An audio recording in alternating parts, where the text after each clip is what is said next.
And so Imagineering, a couple of years later, was working on a virtual reality project. This was top secret. They were denying the existence of a virtual reality attraction after the time that the publicity department was running the TV commercials. Okay, so Imagineering really had nailed this one tight.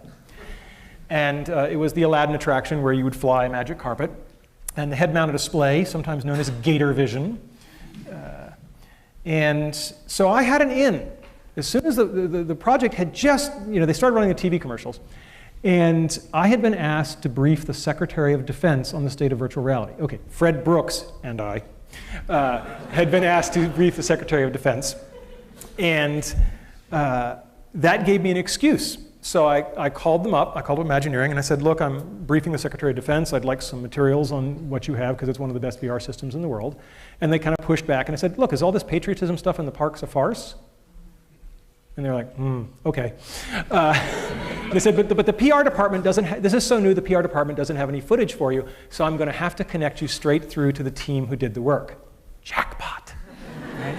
So I find myself on the phone with a guy named John Snoddy, who is one of the most impressive guys I have ever met. And he was the guy running this team, and it's not surprising they had done impressive things.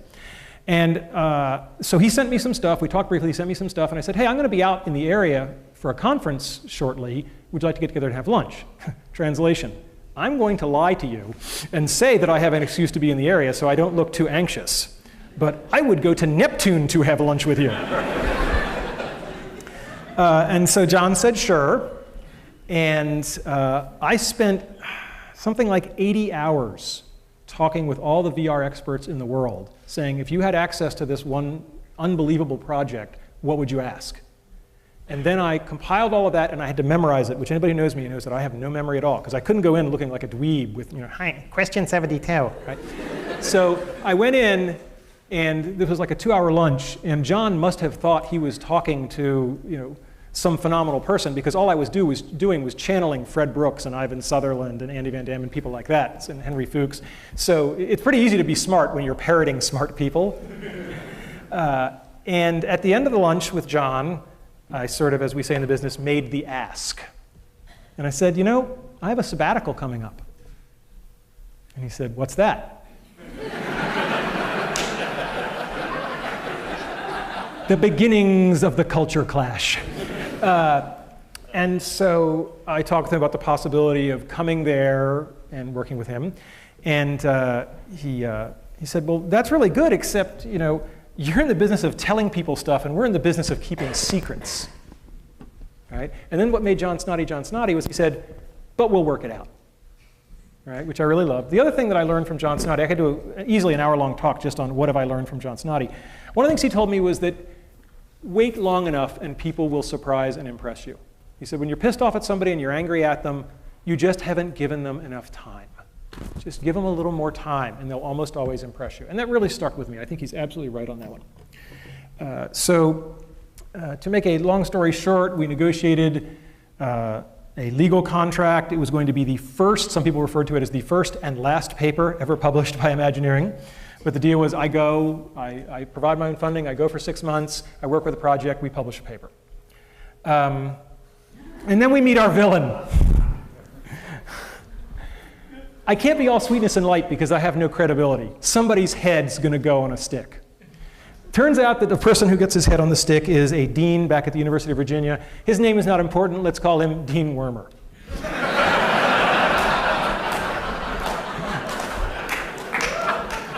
And Dean Wormer has a meeting with me where I say I want to do this sabbatical thing, and I've actually gotten the Imagineering guys to let an academic in, which is insane. I mean, if John hadn't gone nuts, this would never have been a possibility. This is a very secretive organization.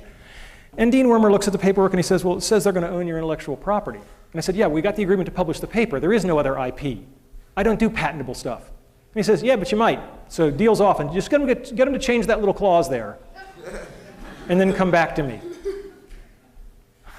I'm like, excuse me?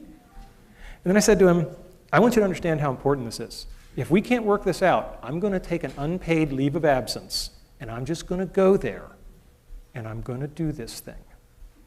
And he said, hey, I might not even let you do that. I mean, you got the IP in your head already, and maybe they're going to suck it out of you, so that's not going to fly either.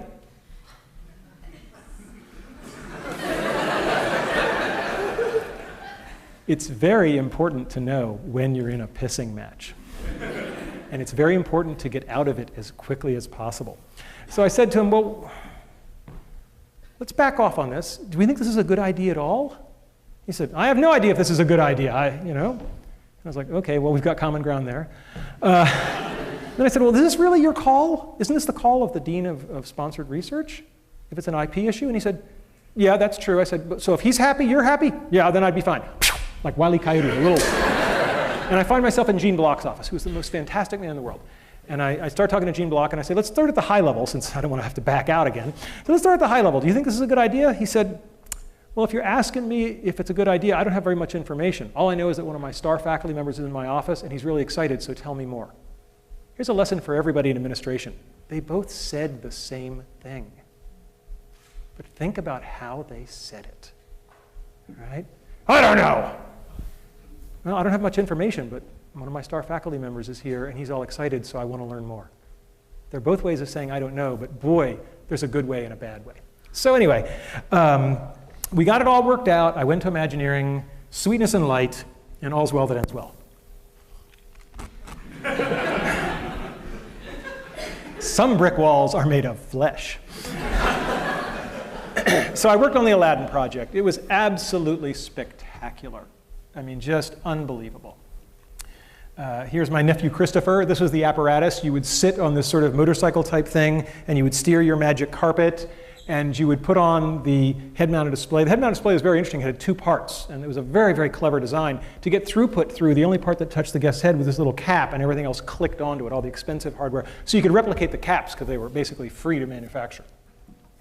And this is what I really did, as I was a cap cleaner during this event. I loved Imagineering. It was just a spectacular place. Just spectacular. Everything that I had dreamed. I love the model shop. People crawling around on things the size of this room that are just big physical models. It was just an incredible place to walk around and be inspired.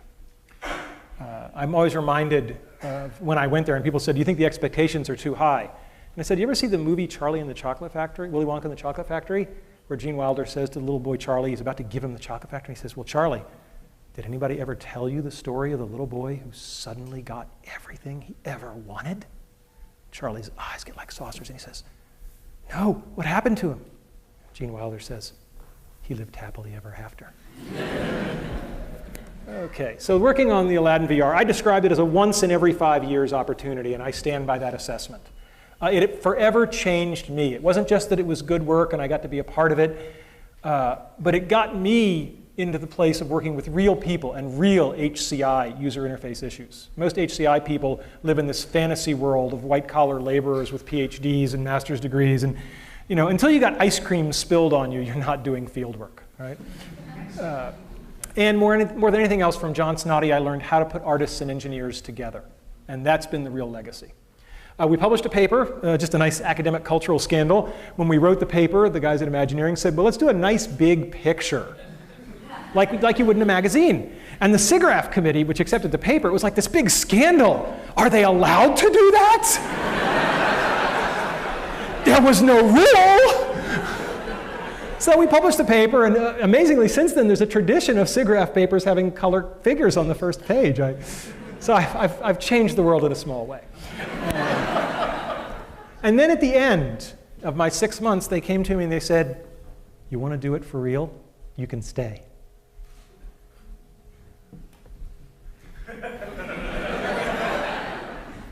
And I said no. One of the only times in my life I have surprised my father. He was like, you what?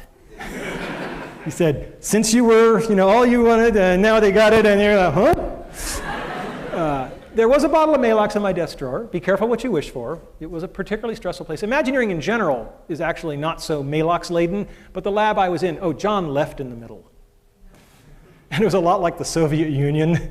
It was a little dicey for a while.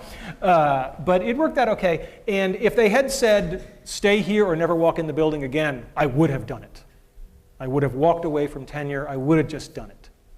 But they made it easy on me. They said, you can have your cake and eat it too. And I basically become a day a week consultant for Imagineering, and I did that